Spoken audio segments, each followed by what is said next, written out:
A paz e graça, meus irmãos. Amém. É uma bênção, um prazer estar com vocês. Pense num louvor bom, viu? É muito bom estar na casa do Senhor.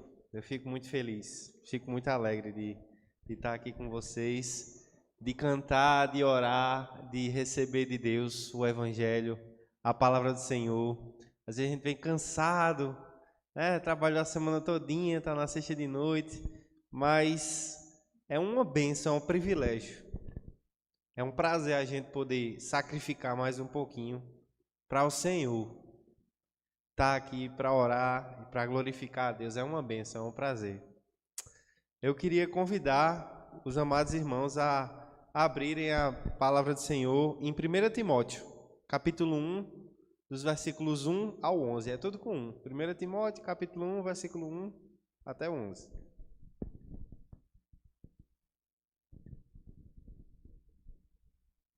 A gente vai refletir um pouco hoje sobre a vida cristã e a sã doutrina, tá bom?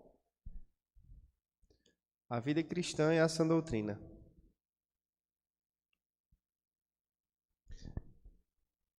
Diz assim a palavra do Senhor, versículo 1.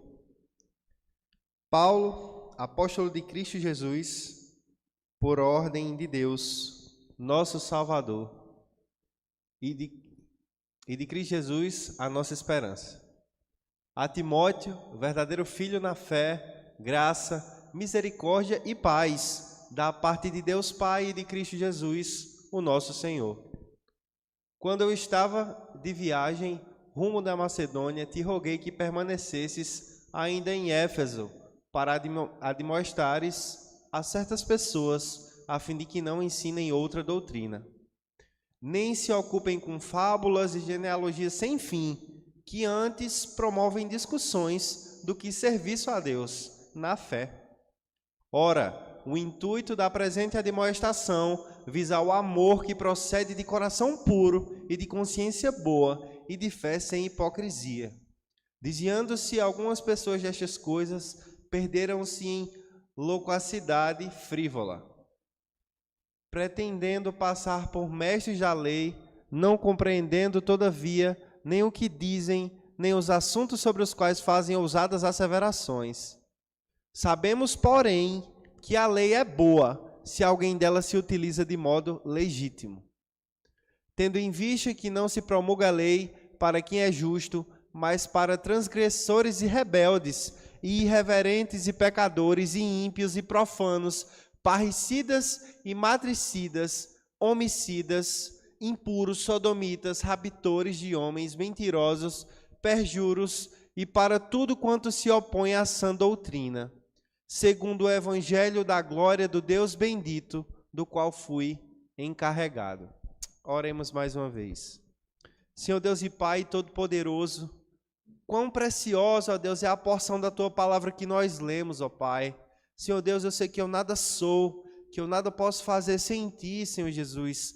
Eu peço perdão pelos meus pecados nesse momento, ó Pai. Peço, Senhor Jesus, para que o Senhor venha nos ensinar, para que o Teu Espírito Santo, ó Pai, em nosso íntimo, Senhor, aplique a Tua palavra que não volta vazia, ó Deus. E que nós possamos aprender aqui, através dos escritos do apóstolo Paulo, a ser mais santos, a Te amar, a exortarmos uns aos outros, Senhor, a termos uma vida de amor a Ti. Em nome de Jesus. Amém. Meus irmãos, a carta do apóstolo Paulo ao Timóteo, né? 1 Timóteo, ela é uma carta bem conhecida. Ela é uma carta conhecida como uma carta pastoral, né? Ela vai ser uma carta de ensino do apóstolo Paulo para o seu discípulo Timóteo, que tinha ficado na região de Éfeso para pastorear aquelas igrejas. Timóteo era muito jovem, tinha medo de algumas coisas, mas era um homem de Deus.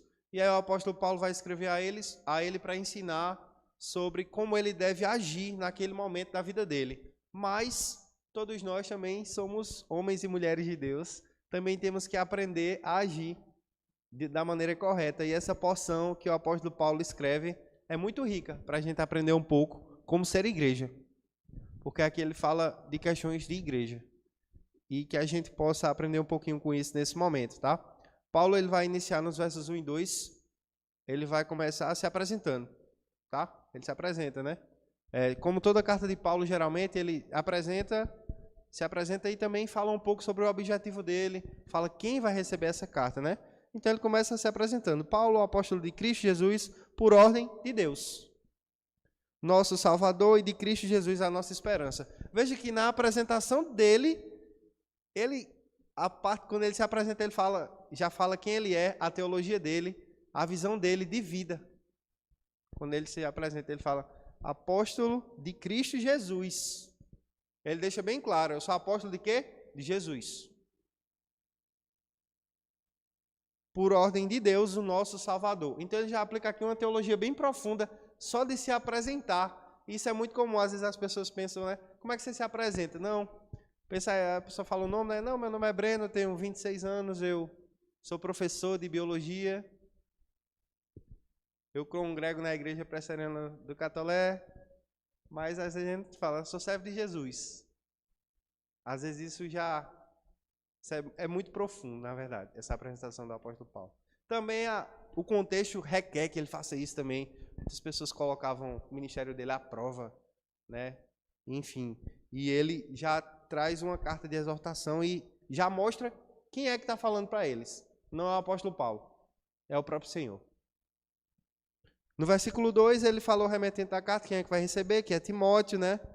Meu verdadeiro filho na fé, graça e misericórdia e paz da parte de Deus e Cristo Jesus, o nosso Senhor. Então ele se apresenta e ele vai falar direto a Timóteo aqui. Eu estou com uma versão NVI da minha Bíblia, porque a minha Bíblia RA deu uma sumida, eu não perdi minha Bíblia. Então não estranhe um pouco se eu falar um pouquinho na NVI, tá certo? Apareceu ali na RA. Show, obrigado. Tá? Então, do versículo 3 ao 4, que a gente vai iniciar falando sobre o que o apóstolo Paulo vai dizer, ele já vai falar os primeiros objetivos e ele tem alguns problemas doutrinários na igreja para resolver. Paulo diz assim, quando eu estava de viagem rumo de Macedônia, te roguei que permanecesse ainda em Éfeso. Então ele falou, Timóteo, fica aí em Éfeso, não vem comigo para Macedônia. Preciso que alguém fique aí para resolver alguns problemas com certas pessoas. Tá? Então você vai ficar aí e vai resolver com algumas pessoas que estão fazendo o quê? Ensinando outra doutrina. Olha só como é grave e como a missão de Timóteo é difícil. Vai ter que cuidar de homens que estão ensinando outra doutrina. Não sei se alguns presbíteros aqui, os pastores, já exortaram alguém, mas meu irmão, chegar no irmão e dizer, meu irmão, você está falando uma coisa errada, é heresia aqui, viu? Isso não é evangelho não, isso é outra coisa. Imagina só como é duro. Como é dura essa mensagem, de chegar no irmão e exortar. Eu me coloco no lugar do irmão que está pregando a heresia. Aí fico, misericórdia, que vergonha. Ixi, ser exortado assim, não só pelo pastor, mas por qualquer irmão. Qualquer irmão pode e deve fazer isso também. Não só os pastores. Mas imagina só se a gente tem uma falsa doutrina, ou um falso evangelho, está fazendo isso. É duro, viu? Ser exortado por isso. Tanto que geralmente as seitas não aceitam a repreensão. É difícil ser repreendido. No versículo 4, o apóstolo Paulo ele vai continuar dizendo, nem se ocupem com fábulas e genealogias sem fim. Ele já complementa o segundo problema. Primeiro, outras doutrinas. Os outros são fábulas e genealogias sem fins. Essas fábulas, provavelmente, eram algumas filosofias que existiam na época, que também chegaram na região de Colosso, tá? E Paulo vai escrever sobre pregação de anjos, falsos mestres ali, que eram fábulas judaicas, tá? E essas fábulas judaicas aí, elas mais ou menos, eles falavam mais ou menos que um anjo apareceram a eles e que ensinou outra doutrina a eles. Não, um anjo me apareceu e complementou o evangelho que os apóstolos estão pregando por aí. Então, esses falsos mestres falavam sobre essas fábulas, essas histórias transcendentais. Apareceu um anjo e mandou me flagelar 40 vezes. O gnosticismo se alimentou muito disso, do pensamento grego, que eles diziam que tudo que era físico era caído, era pecaminoso, era pior, e tudo que era transcendental, que não era físico, era superior. Então se flagelava porque o meu corpo é físico, né? Então se eu peco é o meu corpo, não é a minha alma. faziam essa distinção, e já havia nessa época alguns gnósticos entre os judeus, e misturavam as coisas com o evangelho, né? Então, Timóteo tinha que estar lá para dar fim a essas histórias, tá? Falando assim, a fim de que antes promovem discussões do que serviço a Deus. Então, em vez de servir, o povo estava discutindo sobre genealogia, quem é pai de quem é filho de quem herdou o quê,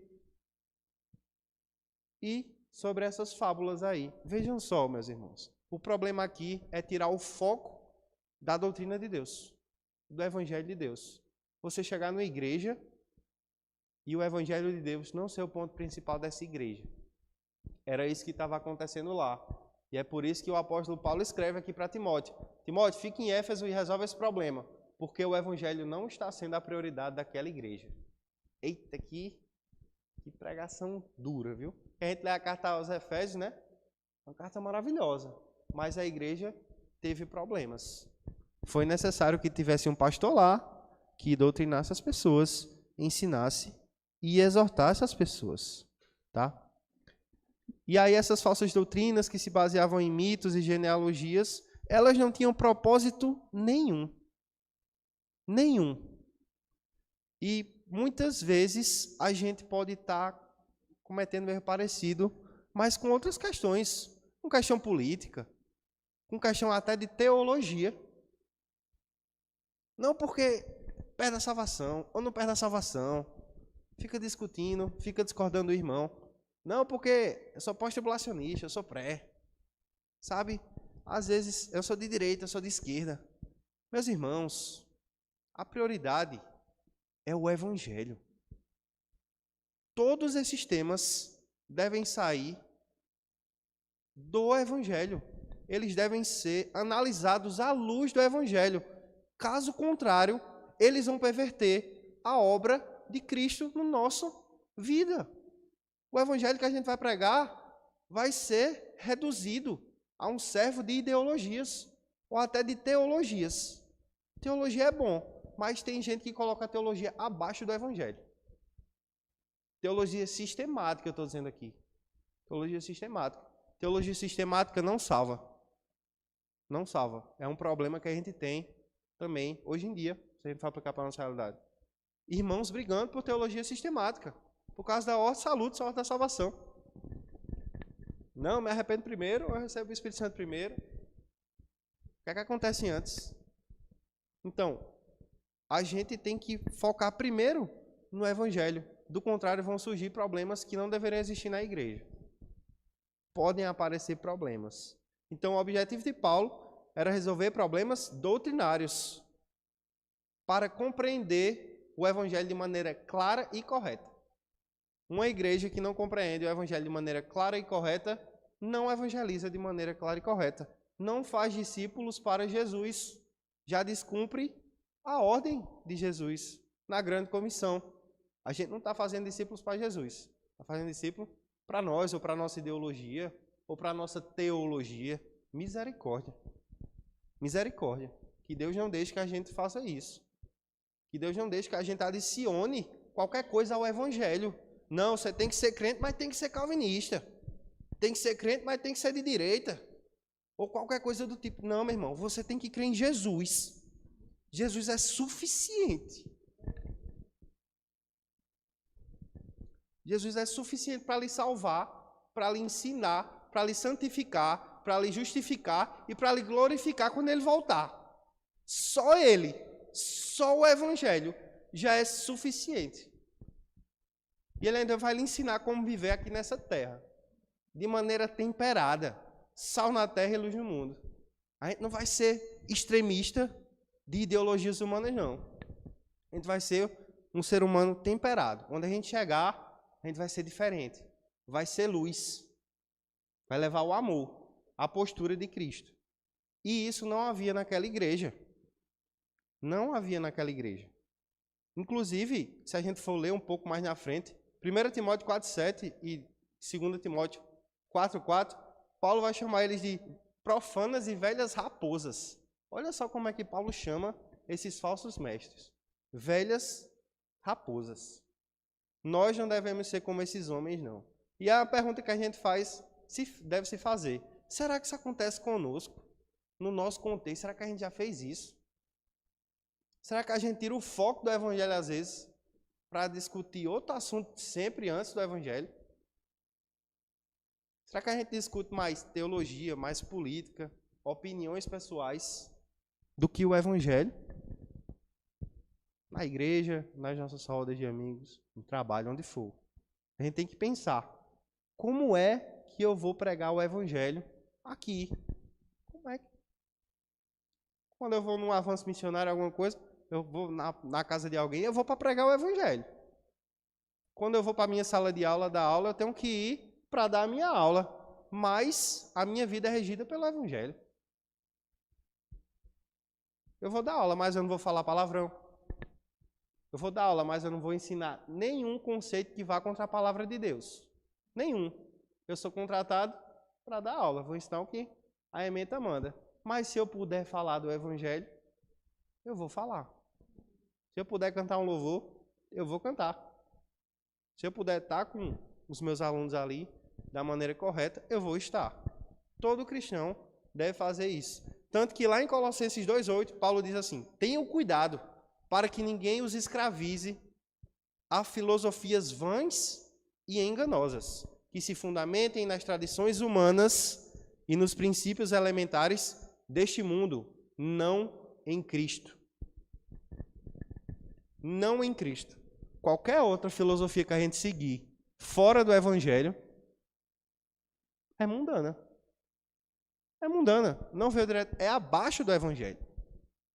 Então, eu não vou seguir uma filosofia de política, de comunista, de esquerda, de direita, qualquer coisa. Em primeiro lugar, eu vou seguir o quê? O Evangelho. Toda a minha cosmovisão vai vir do quê? Da doutrina de Deus, da sã doutrina do Senhor.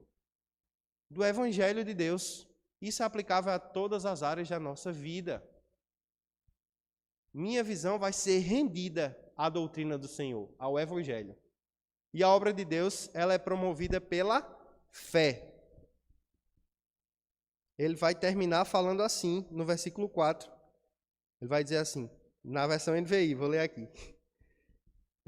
Versículo 4. E deixem de dar atenção a mitos e genealogias intermináveis, que causam controvérsias em vez de promoverem a obra de Deus. A obra de Deus que é pela fé. A gente tem que falar de fé, meus irmãos. Se alguém perguntar para você, qual é a tua fé? No que é que você crê? Quem é Jesus? Se alguém perguntar para você, quem é Jesus?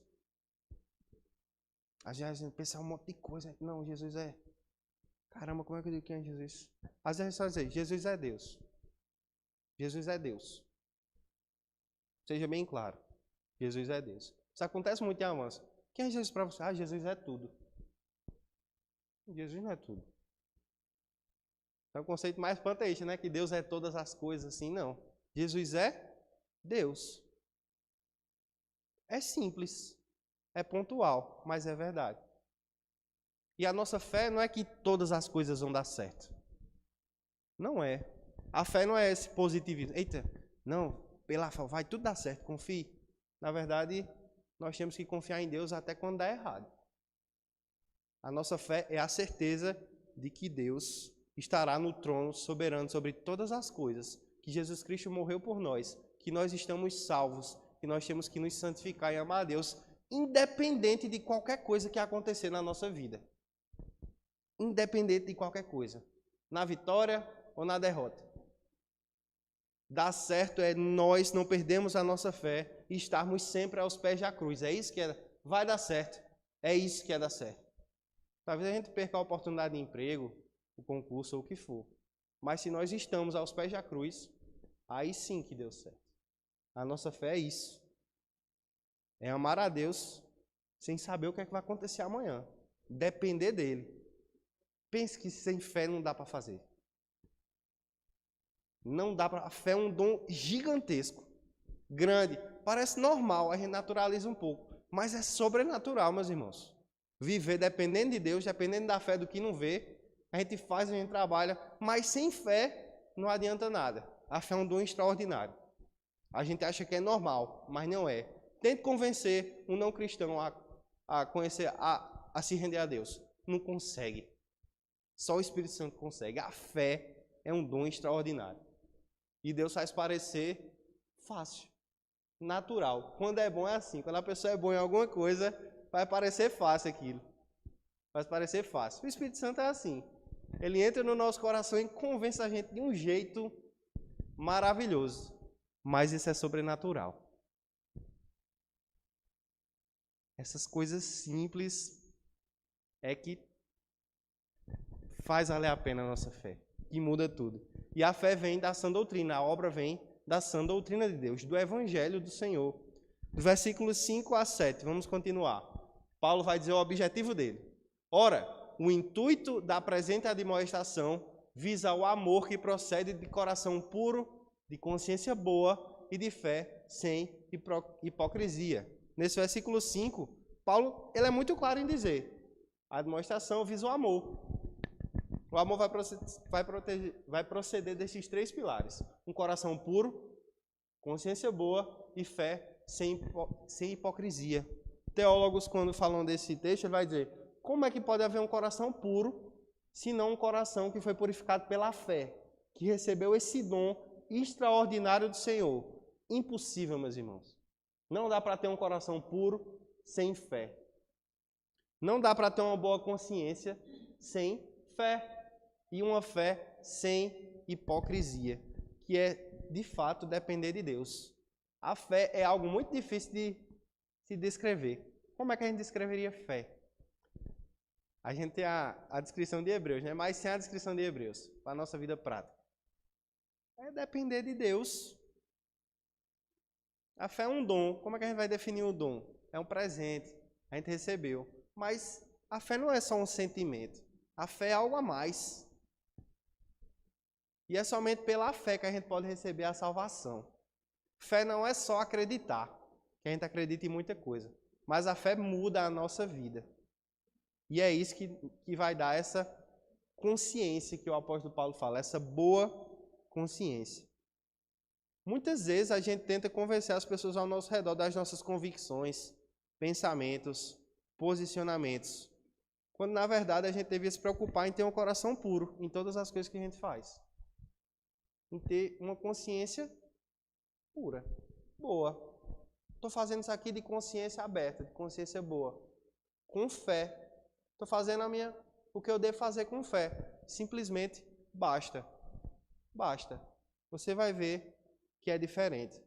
Independente das nossas posições, dos nossos pensamentos, se a gente não tiver esses três pilares, a gente provavelmente vai estar pecando. Vai estar tirando o foco do Evangelho de Deus. E isso está totalmente relacionado com o convite de Jesus. Lá em Lucas 9, 23, ele fala: se alguém quiser vir após mim, então negue-se a si mesmo. Tome sua cruz, siga-me. Siga-me. Algumas versões colocam: tome sua cruz diariamente. Uma aplicação. Tome a sua cruz diariamente e siga-me. Negue-se a si mesmo. Amigo, negue sua posição teológica. Negue seus posicionamentos. Negue as suas ideologias, seus ideais. Curve-se perante a cruz. Esse é o convite de Jesus. Você quer ser cristão? Curve-se à cruz. É isso que precisamos para ser cristão.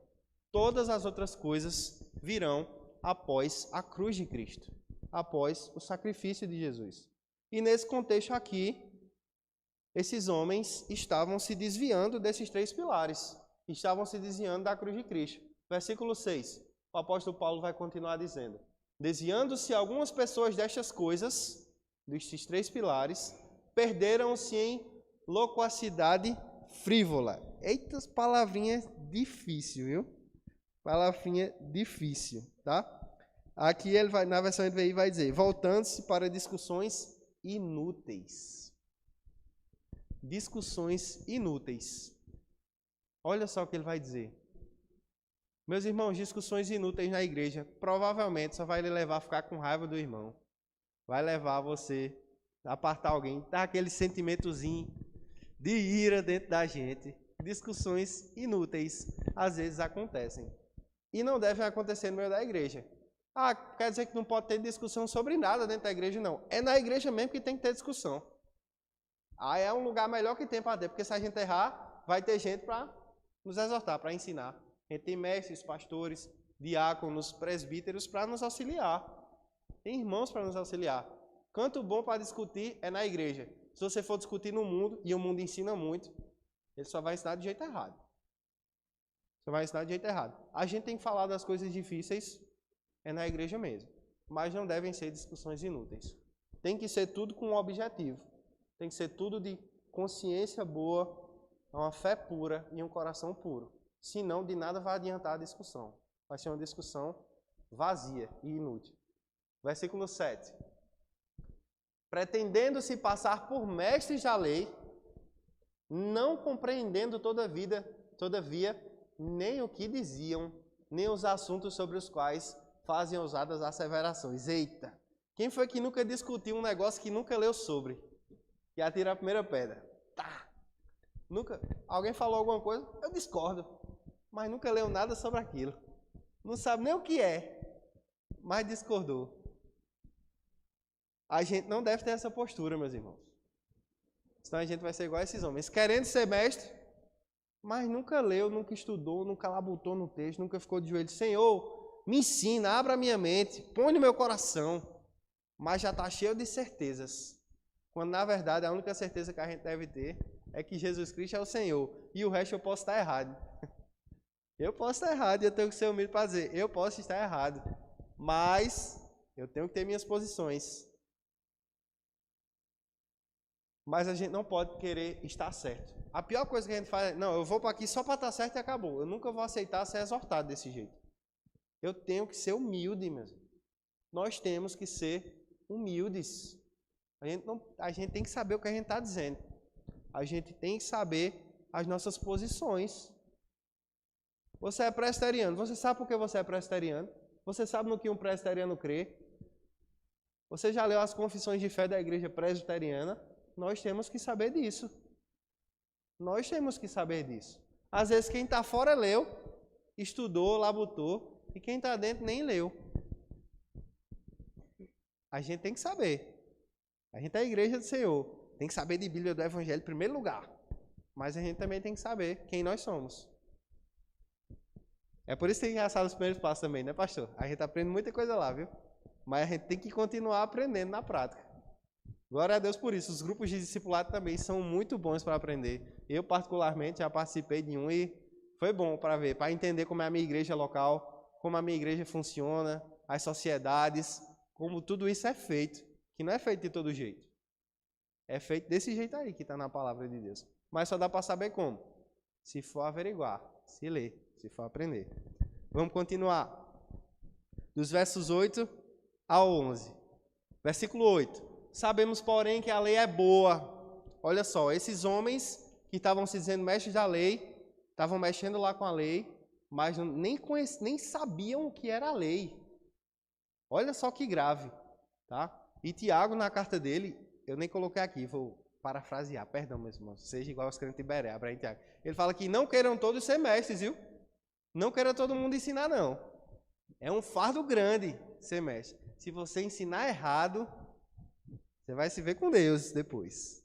Cuidado, tá? E esses homens estavam fazendo isso. Sabemos, porém, que a lei é boa se alguém dela se utiliza de modo legítimo.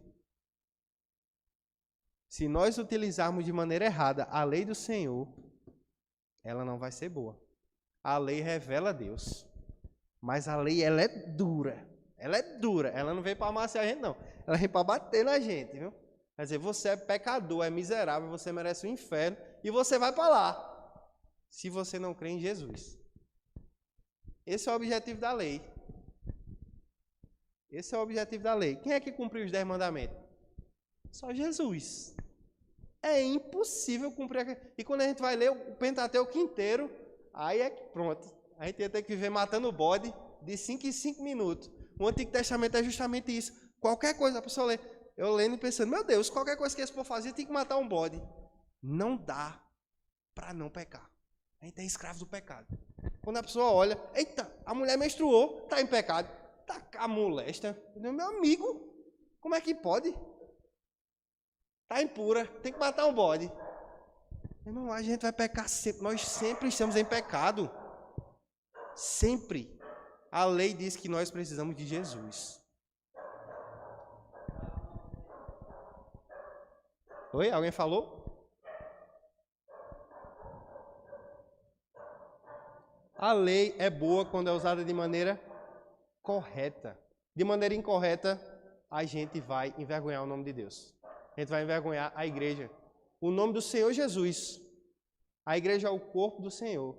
E não deve ser envergonhada. Quando a gente faz para Deus, deve ser o melhor. Versículo 9. Tendo em vista que não se promulga lei para quem é justo. Meu irmão, quem é salvo, você crê em Jesus, ótimo, a lei não lhe condena. Mas você tem que obedecer à lei.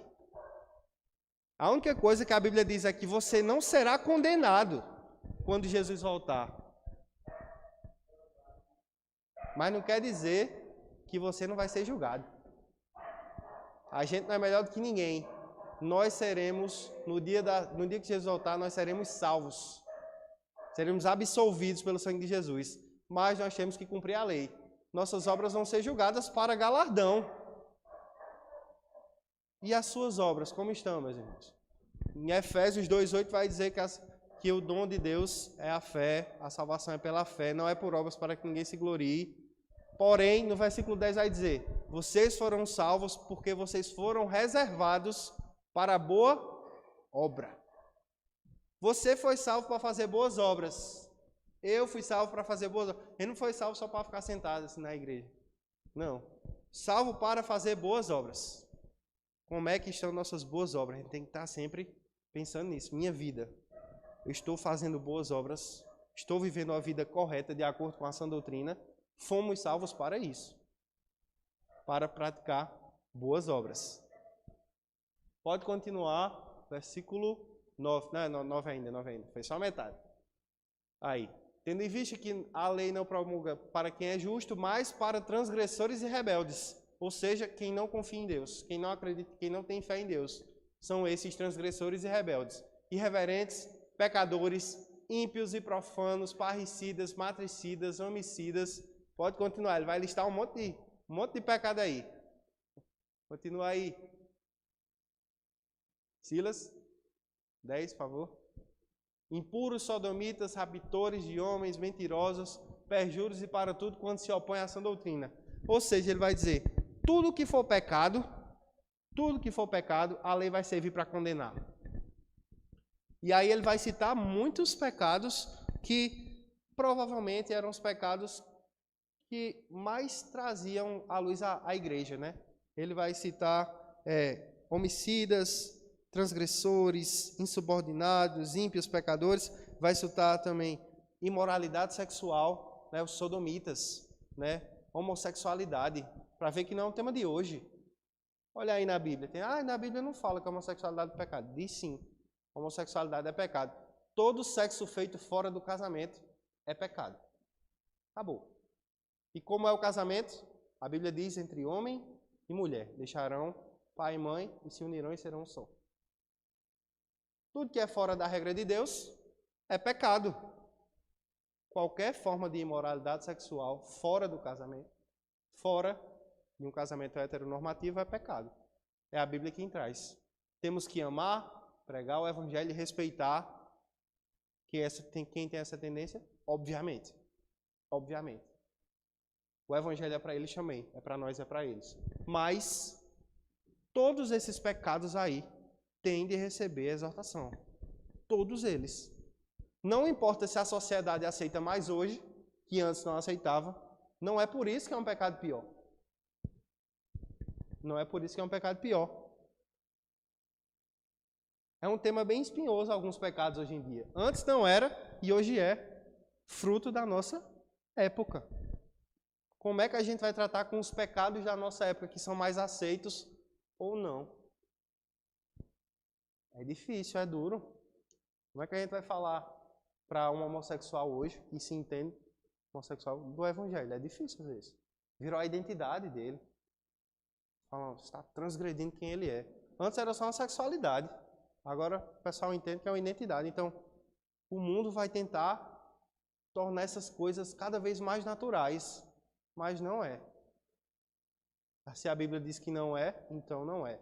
Versículo 11 vai dizer: segundo o Evangelho da glória do Deus bendito, do qual fui encarregado. Para finalizar, ele vai dizer quem é o autor. Quem é que está mandando? Vai dizer quem tem a autoridade para exortar aqueles homens e nós. É o Senhor. É o Evangelho da glória do Deus bendito. É forte, gente. Não é qualquer um não que está mandando falar. É Deus. Algumas citações. 1 João 3,4. Todo aquele que pratica o pecado transgride a lei. De fato, o pecado é a transgressão da lei. Tiago 2, de 8 ao 9. Se vocês de fato obedecerem à lei do reino, encontrada na Escritura que diz: ame o seu próximo como a si mesmo, estarão agindo corretamente. Mas se tratarem uns aos outros com parcialidade, estarão cometendo pecado e serão condenados pela lei como transgressores. Em 2 Coríntios 3, 6 e 7, ele nos capacitou, Deus, para sermos ministros de uma nova aliança, não da letra, mas do Espírito, porque a letra mata, mas o Espírito vivifica. O ministério que trouxe a morte foi gravado com letras em pedras, mas se esse ministério veio com tal glória que os israelitas não podiam fixar os olhos na face de Moisés, olha só o que a lei fez. Ninguém conseguia nem olhar para Moisés, ali só tinha a lei. Imagine se tivesse Jesus. Por causa do resplendor do seu rosto, que ainda desvanece. Gente, a lei veio para dizer que nós precisamos de Deus, mas não é a lei que salva. Olha o poder da lei, ela nem salva. A lei é poderosa porque ela revela Deus. Foi Deus quem fez a lei. E Jesus cumpriu toda a lei. Lá em Mateus 5, 17 e 18, que Jesus fala que ele cumpriu toda a lei, que ele não veio para abolir a lei, mas ele veio para cumprir. Essa palavra cumprir, no grego, ela tem a ideia de completar. É como se a lei estava 99% feita lá. Faltava 1%. Quem é que completa a lei? Jesus. Não é que Jesus fez um checklist e cumpriu toda a lei. Ele cumpriu de fato, ele não pecou, ele nunca pecou. Mas ele completa a lei. A lei só tem sentido se Jesus vier. É Jesus quem completa a lei. A lei sem Cristo não tem sentido. A lei sem evangelho, a acusação do pecado, sem falar de Jesus, não faz sentido. Não faz sentido dizer, você é pecador, você está errado, você peca. Não faz sentido se eu não apontar para Jesus e dizer, Jesus lhe ama, ele morreu por você numa cruz. Seu problema está resolvido. Essa é a sã doutrina. Só Jesus salva. Jesus é suficiente. Não há pecado maior do que o sangue de Jesus na cruz. Não há. Não há pecado que ele não possa vencer. Não há pecado que ele já não perdoou. Não há. O sacrifício de Jesus é perfeito, meus irmãos. Ele completou a lei. A lei que veio escrita em pedras. O ministério que trouxe a morte foi gravado em pedras, os 10 mandamentos. Mas o Espírito que vivifica, ele está em nós. Jesus trouxe esse Espírito, deixou conosco, traz vida, vida em abundância, a vida verdadeira, que nos capacita a viver na nova aliança. Sem esse Espírito, não seríamos capazes de viver na nova aliança. Então não vivemos da letra, vivemos de Cristo, mas nós vivemos com a letra debaixo do braço. A gente não vive sem regra, a gente não vive sem Deus. A lei não nos condena, porque Cristo nos salva. Para finalizar, a sã doutrina é olhar para Cristo. É o glorioso Evangelho de Deus que foi confiado a mim e a você. É essa mensagem de um Deus bendito. Para terminar com algumas citações, Tito 2:1. Você, porém, fale de acordo com a sã doutrina, com os ensinamentos de Deus, com os ideais do Senhor. Provérbios 4:2. O ensino que ofereço a vocês é bom, por isso não abandonem a minha instrução. Não abandonem a sã doutrina. 2 João 1:9. Todo aquele que não permanece no ensino de Cristo, mas vai além do ensino de Cristo, não tem Deus. Quem permanece no ensino tem o Pai e também tem o Filho. A sã doutrina está no Evangelho, puro e simples, verdadeiro. Na mensagem das boas novas, no testemunho da vida de Cristo. O que a gente faz é testemunhar, meus irmãos. Aquele povo viu e ele testemunhava, falava boca a boca. A diferença é que está escrito aqui. Eu creio que, mesmo sem um livro, se Deus quisesse que fosse só boca a boca, ia estar até hoje o Evangelho de Deus falando, boca a boca. É só o testemunho da vida de Cristo. A gente, às vezes, porque a gente está 2000 anos, né, de distância, a gente lê na palavra, mas, gente, é a história verdadeira. É o testemunho do que aconteceu. Então, claro, como eu posso testemunhar que vocês estão aqui hoje comigo, esses homens estão testemunhando que Jesus morreu naquela cruz. Às vezes parece muito distante, mas é um poder tão grande que não se acaba mesmo com essa distância. E glória a Deus, porque é o Espírito Santo dele que nos traz a sã doutrina e uma vida cristã em amor e humildade. Amém? Glória a Deus.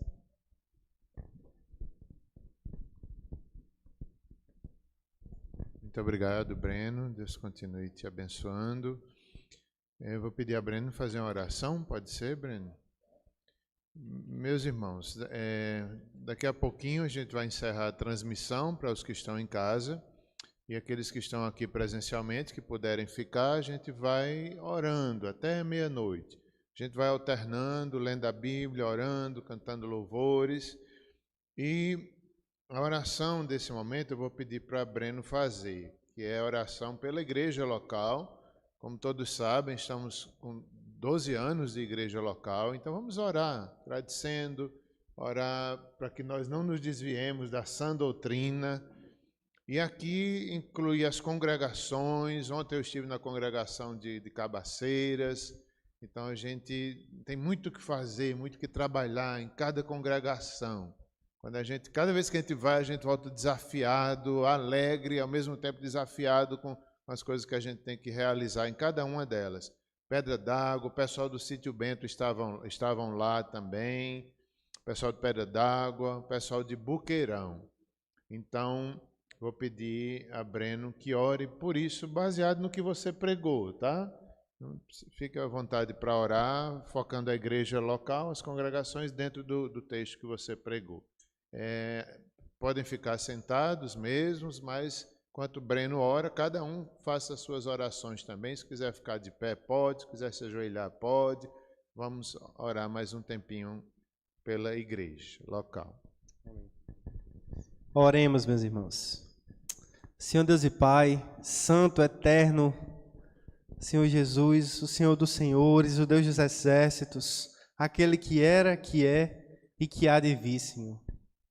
Ó Deus, muito obrigado, ó Pai, porque nesse momento, Senhor, nós podemos nos reunir, lembrar, ó Pai, da Tua boa obra feita aqui, Senhor, nessa igreja, Pai, feita, Senhor, nesse ministério, Jesus, feita, Senhor, desde a primeira vez que o Senhor colocou no coração de alguém que viria aqui, ó Pai, tentaria plantar uma igreja, pregar o Evangelho, trazer pessoas aqui, Senhor Jesus, para ser firmado um novo ministério, uma nova igreja, e assim foi feito, ó Pai, porque foi da Tua vontade, Senhor. Muito obrigado, ó Deus, por todas as pessoas que já passaram por aqui, ó Pai, pela igreja que se formou, que deu frutos, ó Pai, pelas pessoas que vieram, que já passaram, que já foram, e as que ainda vão vir, ó Deus. Muito obrigado, ó Pai, por cada ano que se passou nessa igreja, e o Senhor continuou sustentando, Pai. Por cada homem que veio aqui, que serviu, que orou, que colocou os joelhos no chão, e que te glorificou, ó Pai, pelo sustento, ó Deus, desse trabalho, ó Pai. Senhor Jesus, nos mantém na sã doutrina, ó Pai. Nos mantém, Senhor, firmes debaixo da Tua cruz, aos pés de Cristo Jesus, Que a gente possa confessar o que os apóstolos confessaram, ó Pai, o que o apóstolo Pedro falou. Para onde iremos nós, Senhor? Para onde iremos nós, ó Pai? Para qual lugar, Senhor? Se só Tu tens, ó Pai, as palavras de vida eterna, Senhor. Pai, que nós possamos ir aonde o Senhor deseja que vamos, Senhor. Coloca, ó Pai, planos nos corações dos nossos pastores, dos nossos presbíteros, diáconos, membros, ó Pai, do presbitério, Senhor, para cuidar de nós, ó Pai. Sabemos, Senhor, que o Senhor usa a Tua igreja, ó Pai, então que ela seja a Tua mão aqui na terra, Senhor, para pregar o Evangelho, ó Pai. Não nos deixe cair em pecado, Senhor. Pelo contrário, sustenta a Tua igreja, ó Pai. Traz homens servos que amem a Ti, mulheres servas submissas que amem a Ti, Senhor. Que nós todos sejamos submissos à Tua palavra, ao Teu Evangelho, ao Teu amor, ó Pai. Não nos deixe cair em tentação, Senhor. Não nos deixe ser levado por vãs filosofias, ó Pai, que vêm e vão, mas que levam apenas aqueles que não são Teus, Senhor. Tem misericórdia da nossa vida, ó Pai. Não nos deixe amar o pecado, Senhor. Tira o pecado do nosso coração, ó Pai. Tira a vontade de pecar contra Ti, Senhor. Se há alguém triste, abatido, cansado, revigora, Deus, pois o Senhor pode, ó Pai. Pois confiamos em Ti, Senhor. Todo o poder foi delegado a Ti, ó Pai.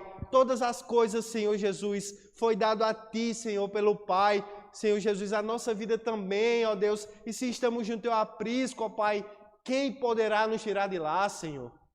Se esta igreja está debaixo do Teu poder, quem poderá nos tirar de lá, ó Pai? Nada nem ninguém, só a Tua vontade, ó Deus, que pode nos sustentar, ó Pai. Nossa luta é contra principados e potestades, Senhor. Então nos lembra disso, ó Pai, que nada vai nos separar do Teu amor, Senhor Jesus. Nada, nada nem ninguém, Senhor, pode nos tirar da Tua mão, Senhor.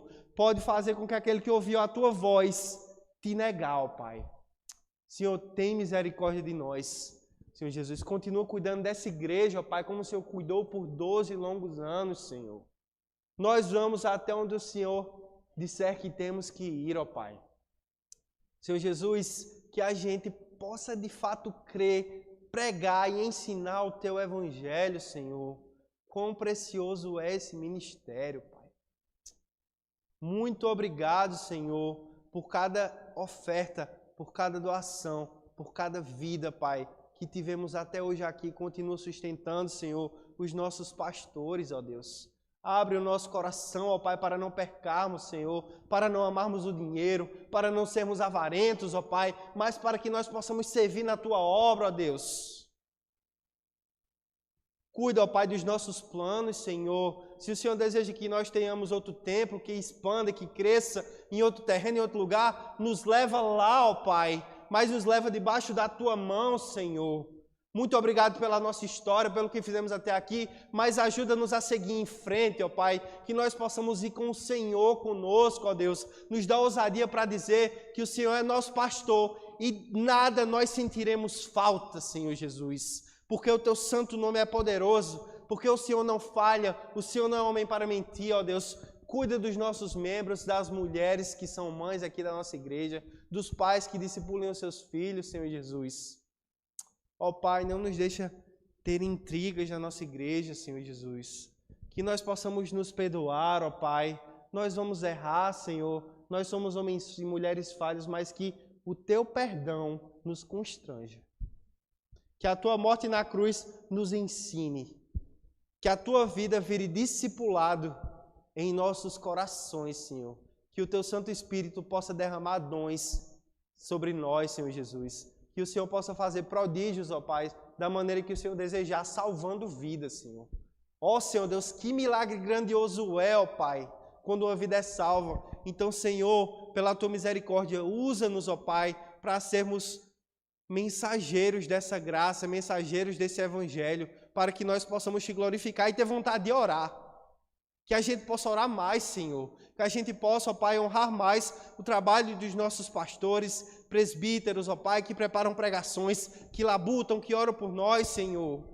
É difícil, nós sabemos, ó Pai. Levanta homens, Senhor, para cuidar de nós, para nos ensinar, para nos doutrinar, Senhor. Nós precisamos disso, ó Pai, pois é o Senhor mesmo que cuida. É o Senhor mesmo quem dá esses dons e esses ministérios a esses homens, Senhor. Então, que de fato a Igreja Presbiteriana do Catolé continue sendo parte do Teu reino. E que o Teu reino venha, Senhor. Volta, Jesus, que nós possamos ser parte, Pai, dessa história do Teu Evangelho, para que o Senhor um dia volte, Senhor. E que essa igreja, ó Pai, junto com toda a igreja do mundo, Senhor, te louve, te glorifique, em nome de Jesus. Amém.